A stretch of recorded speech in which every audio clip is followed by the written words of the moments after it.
As you guys know, there is a lot of fluff when it comes to building agents and building reliable agents. Many people are over-promising that agents can solve a lot of your business issues, but it's actually very hard to build reliable agents.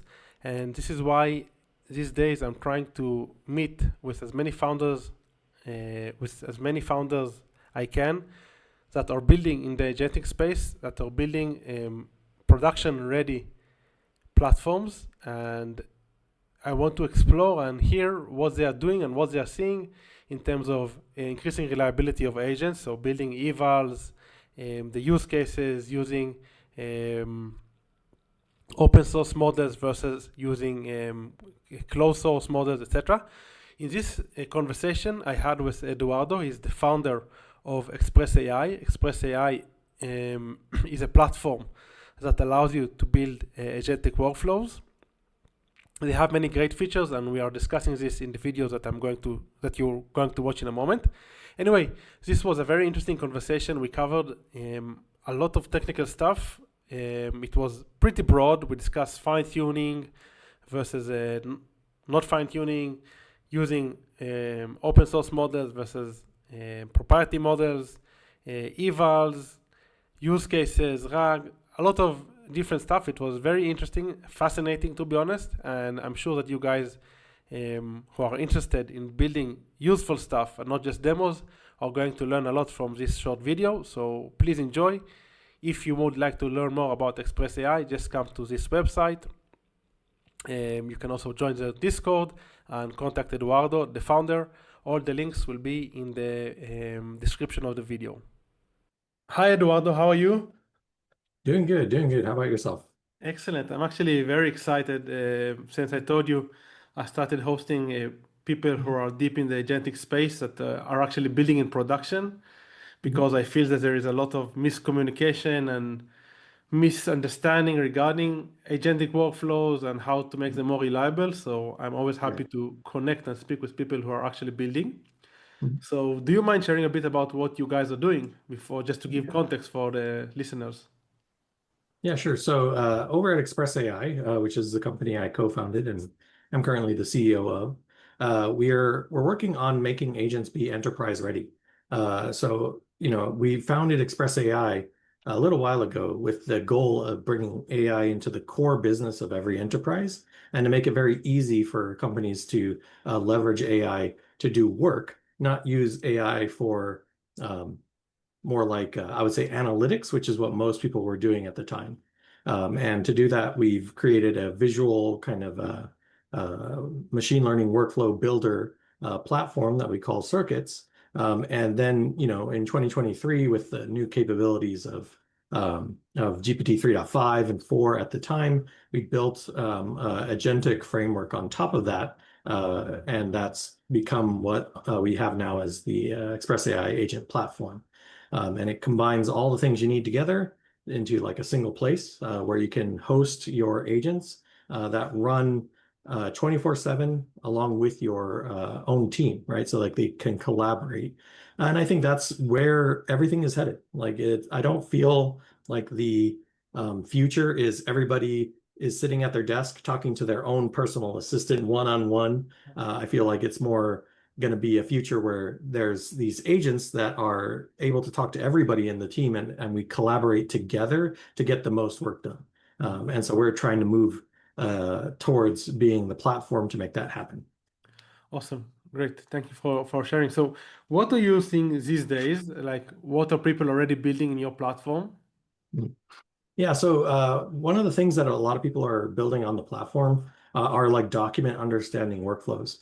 Of course, invoices are a very common thing where you might have invoices, you need to extract that invoice data to enter it into your system. So we actually have some startups that have built like invoice extraction on top of ExpressAI, and it just becomes part of the workflow for their own application. And by extracting that information, they're able to provide their customers with more than just the data you can get from a bank like ledger, because that's just past data. But invoices and receipts, those are they're like future data, things that will come at a certain due date. And then they use that to provide their customers with more accurate reports. We also have companies that are using us in their kind of outgoing workflows. So for example, real estate agent has a bunch of kind of very low cost housing that they provide for foreigners that are trying to relocate into Japan. But they don't have a lot of people that are very fluent in English to, answer the questions of these people. Also make sure that they're compliant, that they have the right visa, that they have the bank set up and everything. So they use agents to kind of walk their customers through that whole process, and they do it in a way that's easy for the customers to navigate because it's just email, just like if it were a person. And then once everybody's nice and qualified and everything's good to go, then it gets handed off to the real estate agent to make the final deal. So, like it's really enhancing what used to be something that had to be a service, and now it's taking it to be a software that you can then add on to your system. And that makes business be a lot more fluid and a lot more capable if you deploy it in the right way. Excellent. Yeah, I totally agree, and I like the distinction you made. You said more outgoing, so I usually make a distinction between defensive automation, which is more like invoicing stuff that you do in Mhm. Zapier, just connecting APIs, and Yeah. offensive automation, which I label as automation that generate revenue usually. So Mhm. browser automation or outreach stuff like this. Yeah.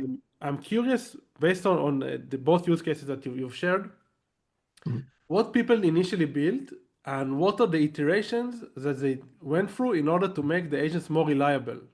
Mhm. Yeah, yeah. That's a very core part of the journey that everybody has to go through. So I think what everybody does at first, like programmers in general, will go like, "Oh, we can vibe code." So they go and Uh-huh. they have this idea for an app, and then they tell the agent to go and do it, and then they become very disappointed with the results, right?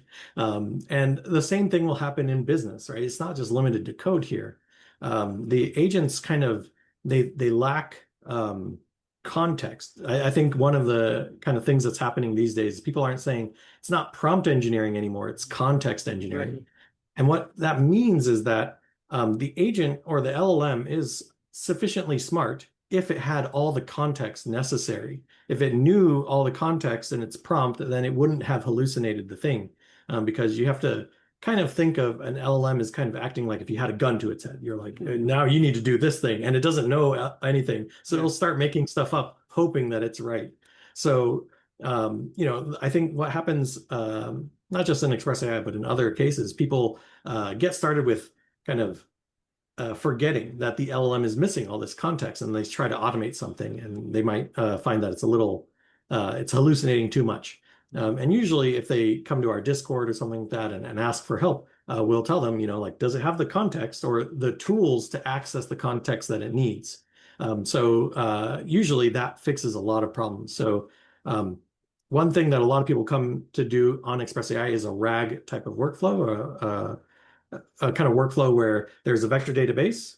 Then you have like a chat bot that's connected to that vector database. And whenever there's a question from the user, you have a system that first queries that vector database for some documents that are similar to the user's question. And then the idea is you send that to the chatbot to generate the answer.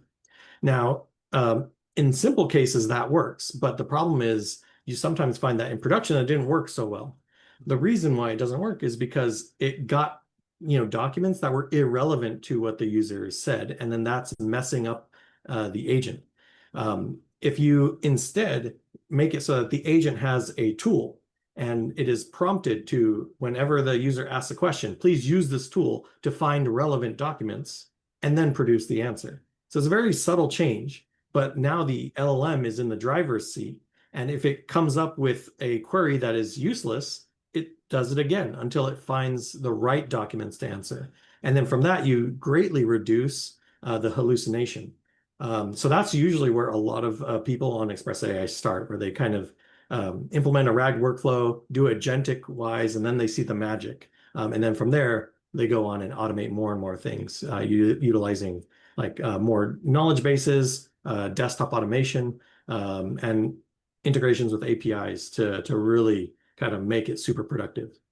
Yeah, I definitely can see this happening because LLMs are stochastic by nature. So when you have just Yeah. an agent that isn't using any tool, so it's inherently random. This is how Yeah. LLMs work. So you must add the tools, which make it more predictable. But even when you add the tools, there is a lot of stuff that can go sideways. This is why Yeah. I'm really exploring evals these days, and I think that they are very important. So I'm curious to know or learn if you guys have seen how did people optimize the tool calling? How did people optimize, like you said, they did the first query, it wasn't what they expected. How do they provide the feedback to the LLM to reiterate? Yeah. So there's various ways to go about doing that. Um, so essentially, when you use like our framework, like the Zybo framework, which is an open source framework that we have released, you can run the agent in debug mode.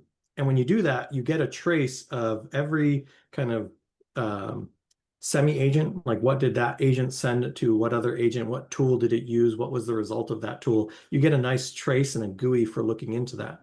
Mhm. So when people are debugging these issues, they usually go from there and then see exactly what's going on.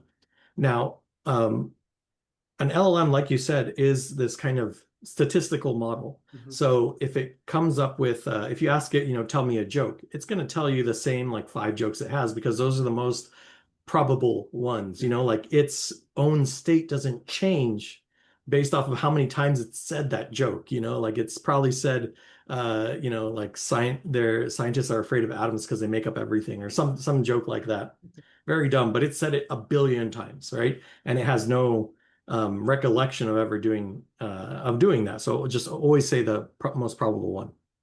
What we found works really well is to give the agent a playbook, right? So it's like kind of like if you hired a person, and if you're a really good like business owner, you have playbooks or I guess like working procedure documents that tell your employees the steps that they should follow to do something. Now, because LLMs can understand natural language, you can give an LLM a working procedure document for the task that they want. And so, I think what people are finding when they do like N8N or these kind of automation frameworks, they're GUI, it's very similar to ExpressAI. You drag and drop your thing together. Um, it becomes very difficult to hard code every specific workflow. Mhm. And every, contingency plan, if you want to make that into a graph, that becomes very complicated. But it's much easier if instead you use the graphical tool to set up the invariants, right? Like these are the tools. And when you use this tool, we need to confirm X, Y, and Z, right? Like permissions, it's not deleting the database, like you do that in the workflow. But the actual steps to go from user asked this to that, you can write it in a natural language document and then provide that into the system prompt, dynamically. When the user says X, you can do a document search. What's the most relevant SOP or working procedure for this, and then inject that into the prompt and then send that over to the agent. Here's the working procedure. The user just asked this, go and do your thing. That makes it a lot better at following the steps, but still because it's not forced Yeah. into doing any particular step. It's still interpreting that document by itself. It doesn't have the same failure modes. And so at ExpressAI, that's what we're really enabling on our platform, and it works pretty well. Nice, very interesting. I want to transition to discussing about models. So a Mhm, week ago, I went to this N8N conference. mhm, It was in Germany, and I spoke with many people who are serving the enterprises. mhm. And surprisingly, I mean, to my surprise, a lot of them are building on local models or trying Yeah. to use open source models. Mhm. So I'm curious to hear your take based on what you're seeing. Are people using more like Anthropic for coding and OpenAI for creative stuff? Are people using Llama? Mhm. What is your take regarding the models? How to use them? Yeah. Yeah, that's a really good one. And it's really evolving, right? So but I can say that when it comes to our customers, we have a kind of unique local deployable capability, right? So that might bias my views of things a little bit. But a lot of our customers are in the fintech or healthcare space where the fact that this is very sensitive data and can't go to the cloud really judges what solutions they're able to use. Now, what we built is something that's kind of local agnostic. You can use it to use and hook it up to like OpenAI or Anthropic or Google. And those are very good, very strong models. But if that's out of the question, right, like you can't use that, we also have the capabilities to run these models completely on-prem. And in fact, the cloud that ExpressAI uses, we don't use a cloud provider. I have a data center, and then we've deployed a few GPU servers on there, and it's working great. Like if I had to host what we have in that data center on GCP, it would cost me over $100,000 a month. It's like pretty crazy, but it's the electricity bill is much more reasonable. So now there is a difference in the capabilities of some of the models, right? But the way I kind of see it is the bigger the model, really all that you've done is it's memorized a lot more things. And if you look at what enterprises really need, sometimes they don't need a generic answer. They need a very specific answer in a data set that they already have, right? So if that is really your use case, and that's the use cases for a lot of things, especially when there's regulation involved, you don't need a huge model. What you need is an agent that can look up the right data and then provide that data almost verbatim to the user. And the bar of how big of a model you need that is that capable is much smaller.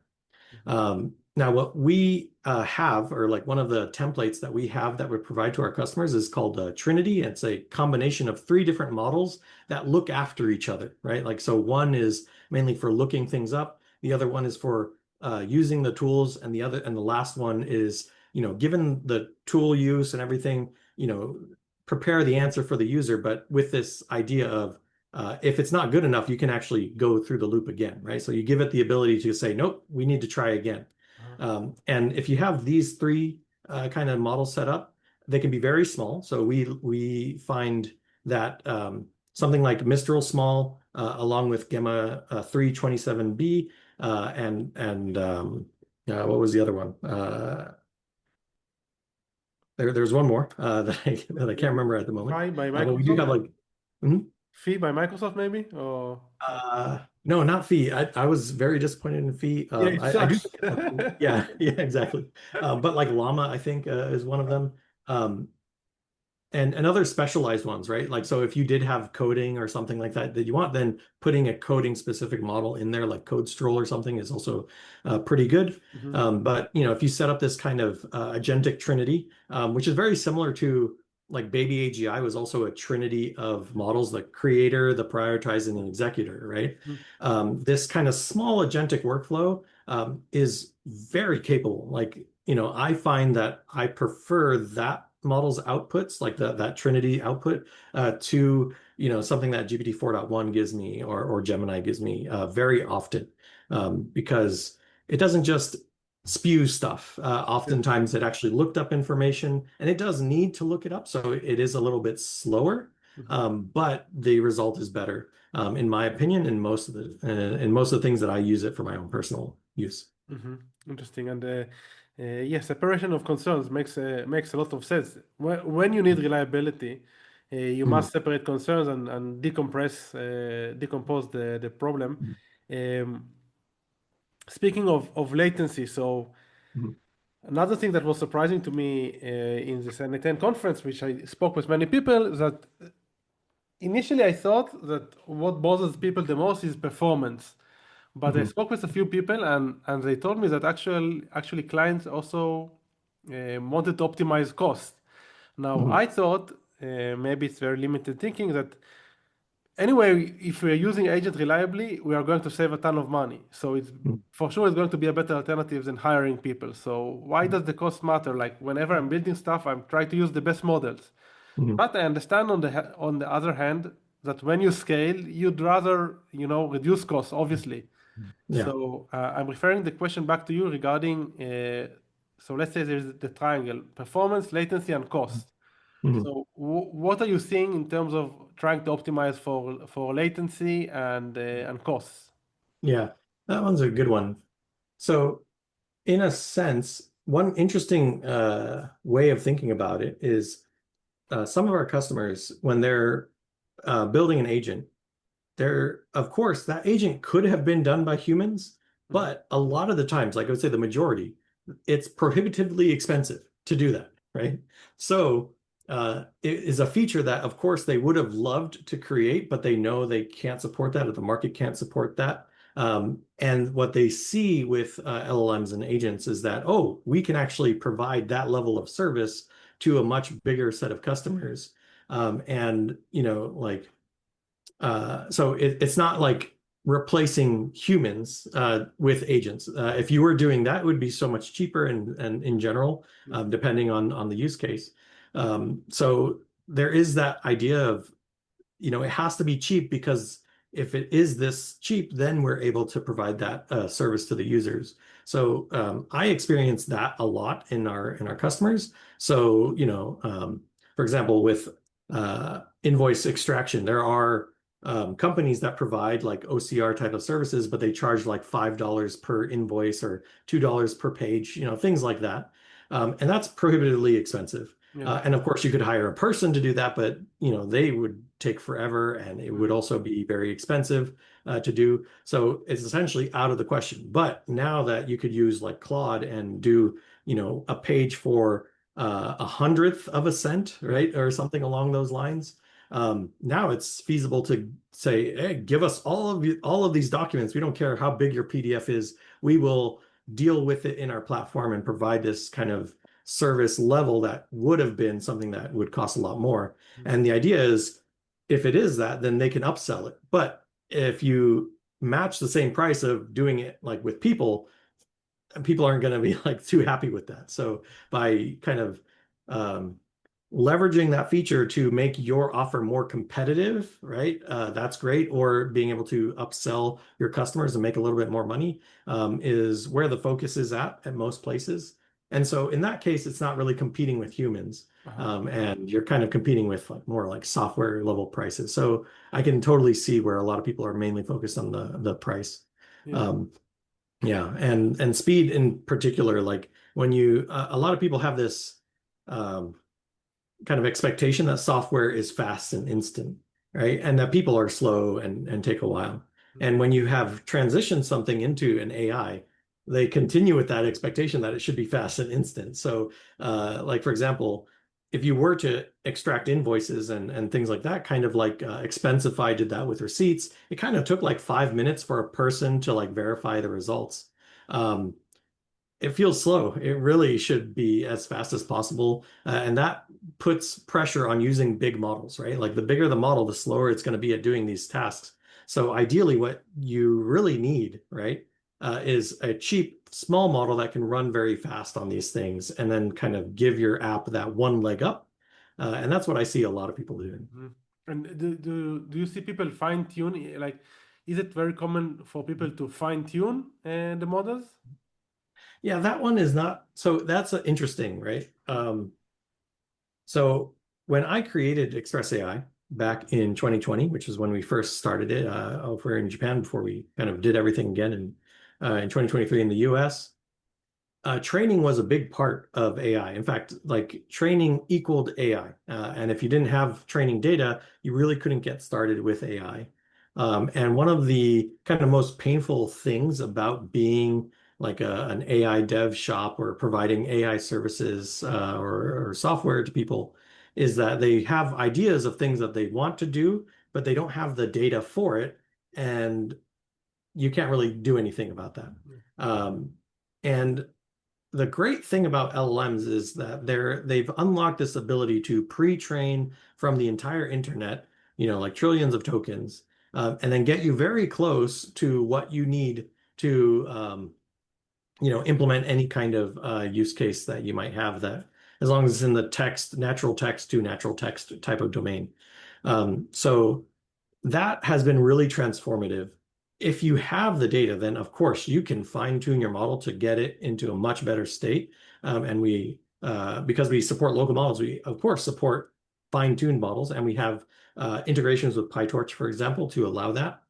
but it's a very minimal thing, right? I think a lot of companies, AI has always been difficult because getting the training data was the hardest part, not fine-tuning it or getting the GPUs or all those things. That part was actually kind of easy, not too expensive.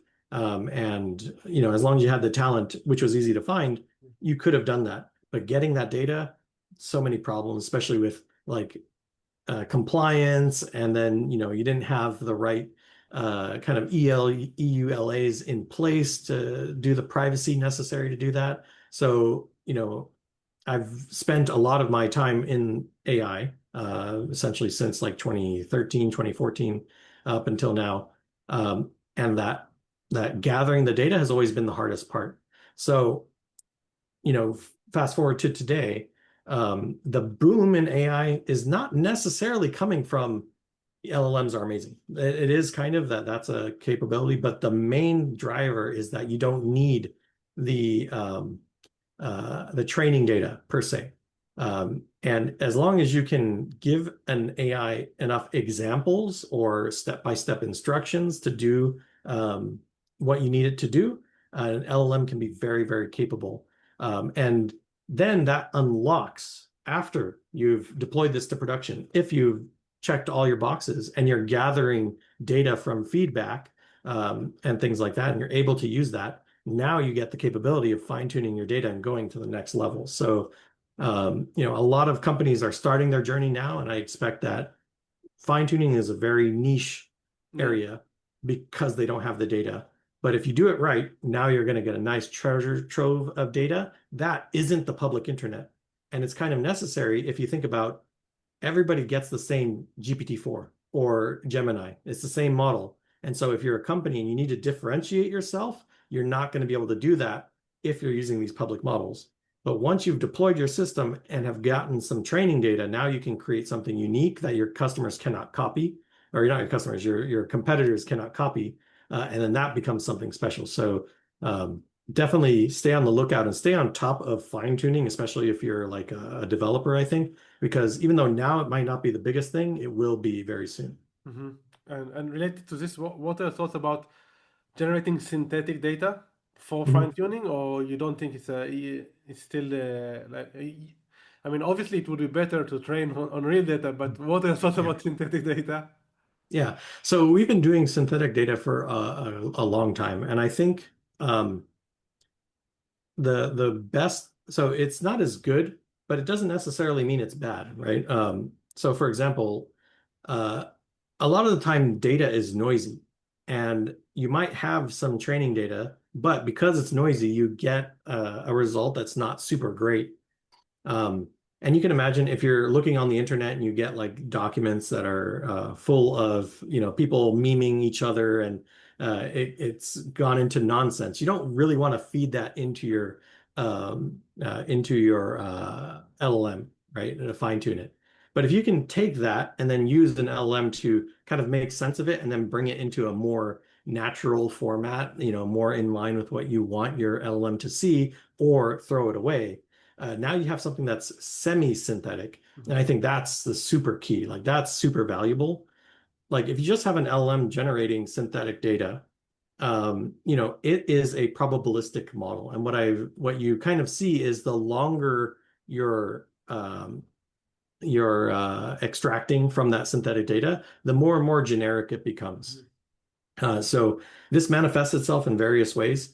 Like if you ask an LLM to make a plan, right? You'll see that the first few steps, very good, very much in context. But then after that, if you think of the probability distribution coming out of the LLM, it starts off very, like very thin, this word, then this word, and this word. But then as you're generating more and more tokens from the LLM, it's going to start getting flatter and flatter. It's a wider net. So if you're relying on that, what you're going to get is less and less special data that doesn't have too much meaning. When you're fine tuning, you want that spiky output, not the general one because it's already general. Yeah. So if you can combine some real data with synthetically co-generated data, now you have something that is nice and spiky, very real, but also not as dirty as real world data often is, and you can fine tune very good models from that.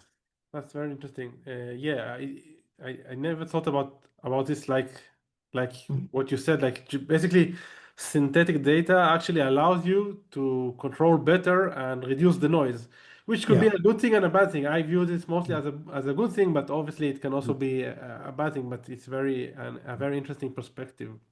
Yeah. Excellent, Eduardo. I want to be respectful of your time, and we said we are going to do this for 30 minutes. Although I'm having a lot of fun, maybe you can share a bit about who can reach out to you guys and learn more about Express AI, who should be like a typical customer, and where can people learn more about you? Yeah, so you can go to express.ai with an X, not an E, to learn more about our platform. Essentially, we think of ourselves as building the OS, like the operating system for agents. If you want to um, give your customers custom agents, you can do that on top of Express AI. If you're thinking about giving all of your employees agents so that they can work and become more productive, then that's a super perfect fit for Express AI. And we do it in a way where, it's a nice graphical environment that makes it easy to get started and understand, even if you're not super technical, what steps your AI is actually going to do. So I would say if you're in the need of like kind of back office automations type of things, something where you might actually need a Windows desktop to be automated to access some kind of specific behind the firewall web application or Windows desktop application, ExpressAI is a great way to do that because we have both on-premise and cloud versions of our operating system that can help you make those connections. So definitely find us there. You can also follow us on Twitter, LinkedIn, if you search for ExpressAI with an X. And you can also find us at our Discord. We're kind of actively trying to get a nice community of people on our Discord. ExpressAI is meant to be free to experiment with. I want everyone to be using our free tier to get very good agents. And once they're really happy with the agents, I want them to kind of go like, I need more. So that's when you upgrade to a paid tier. So definitely hit us up. We have a wait list. That's really just to make sure that we don't have spammers on our platform. So I always vet every person that's coming in, but there's no wait time. Just sign up on the website. And as long as you reply to my email with something that doesn't sound like you're going to spam, we will let you onto the platform right away. Excellent. So yeah. Sounds great. And you also mentioned that during the conversation that you also offer observability solutions, which is also a big plus. Some of the platforms don't Mhm. offer such great observability. Yeah. So that's also a big plus. Mhm. Obviously, we will share all the links in Mhm. the video description. Yeah, thank you so much. Best of luck. Yeah, thank you. Well, nice Bye bye. talking to you. Take care. Bye.